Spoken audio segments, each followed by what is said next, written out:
જોયા પછી તમે પણ એક્સ્ટ્રા રોટલી જરૂરથી બનાવશો।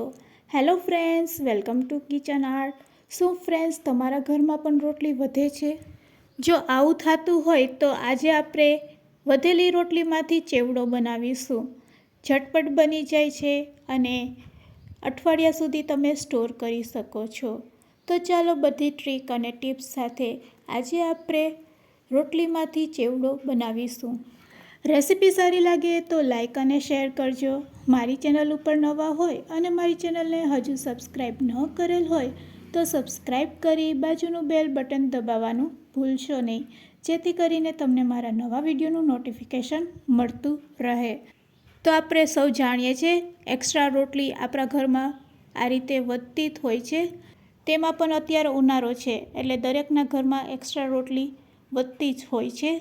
તો આપણે 4 એક્સ્ટ્રા રોટલી લીધેલી છે ઠંડી, તેને આપણે ચાકુથી પહેલાં કટ કરી લેશું। તો અહીંયા તમે કાતરનો પણ ઉપયોગ કરી શકો છો। તો અત્યારે આપણે ચાકુથી આ રીતે પહેલાં તેને લાંબી પટ્ટીમાં કટ કરી લેશું અને આ રીતે લાંબી પટ્ટીમાં કટ કર્યા પછી તેના આપણે ટુકડા કરીશું। લાંબી પટ્ટીમાં કટ કર્યા પછી પાટલાને આપણે થોડોક ફેરવી લેશું અને ફરીથી આ રીતે ચાકુ ચલાવીશું એટલે રોટલીના સરસ એક સરખા ટુકડા થઈ જશે। તો હવે જોઈ શકો છો આપણે રોટલીના સરસ ટુકડા કરી લીધા છે। હવે આને આપણે ડીપ ફ્રાય નહીં કરશું પણ સેલો ફ્રાય કરીશું। સેલો ફ્રાય કરવા માટે સૌથી પહેલાં આપણે ગેસ તરફ જાશું અને ગેસની ફ્લેમ ચાલુ કર્યા પછી આ રોટલીને આપણે શેકી લેશું। તો ચાલો હવે આપણે ગેસ ચાલુ કરીશું। તૈયાર કરેલા રોટલીના ટુકડાને આપણે શેકી લેશું। આ રોટલીના ટુકડા શેકાતા ફક્ત 2 થી 3 મિનિટ લાગે છે। મીડિયમ ટુ લો ફ્લેમ ઉપર આપણે રોટલીના ટુકડાને શેકી લેશું એટલે એકદમ સરસ ક્રિસ્પી થઈ જશે અને ક્રિસ્પી થયા પછી આ રોટલીને તમે લાંબો સમય માટે સ્ટોર કરી શકો છો। રોટલીને કડક કરવા માટે આ રીતે આપણે કપડાથી તેને દબાવશું। થોડીક વાર દબાવ્યા પછી ફરીથી આપણે સ્પેચ્યુલાથી તેને હલાવશું। તો આ પ્રોસેસ તમે 2 વાર કરશો એટલે રોટલી છે એ એકદમ સરસ કડક થઈ જશે। તો હવે તમે જોઈ શકો છો રોટલી સરસ આપણી કડક થઈ ગઈ છે। અડધી ચમચી જેટલું આપણે તેલ નાખી દઈશું અને ફરીથી તેને આ રીતે હલાવીશું।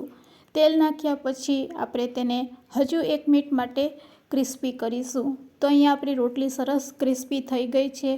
બસ આ રીતે રોટલી એકદમ સરસ ક્રિસ્પી થઈ જાય એટલે ગેસની ફ્લેમ બંધ કરી દેશું। જો તમારે ચેવડો વધારે બનાવવો હોય તો રોટલીના ટુકડાને તમે તળી શકો છો। તળેલી રોટલીનો ચેવડો બનાવશો તો મહિના દિવસ શું 2 મહિના સુધી પણ તમે ખાઈ શકો છો અને સ્ટોર કરી શકો છો। હવે તે જ પેનમાં આપણે 1 ચમચી જેટલું તેલ લેવાનું છે। ઓછા તેલમાં જ તમારે આ ચેવડો બનાવવાનો છે। તો તેલનું માપ એકદમ પરફેક્ટ હોવું જોઈએ। તેલ સરસ ગરમ થઈ જાય એટલે તેમાં મરચાં અને લીમડાને આ રીતે સાતરી લેશું। મરચાં એકદમ સતરાઈ જાય પછી જ આપણે લીમડાના પાન એડ કરવાના છે। તો 2 ડાળખી જેટલા લીમડાના પાન।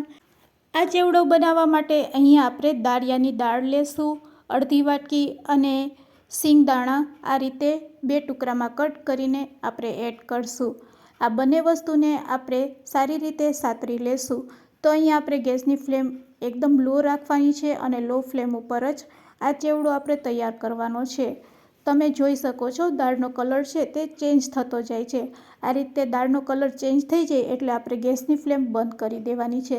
તો હવે તમે જોઈ શકો છો દાળ સરસ આપણી સતરાઈ ગઈ છે અને તેનો કલર પણ ચેન્જ થઈ ગયો છે।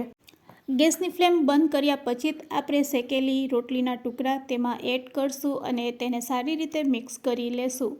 આ રીતે મિક્સ કરવાથી તમે જોઈ શકો છો કે ચેવડો અહીંયા તૈયાર થઈ ગયો છે। ચેવડામાં હવે ફક્ત આપણે મસાલા એડ કરવાના છે। આ રીતે સારી રીતે મિક્સ કરી લેશો પછી આપણે સેવ એડ કરશું।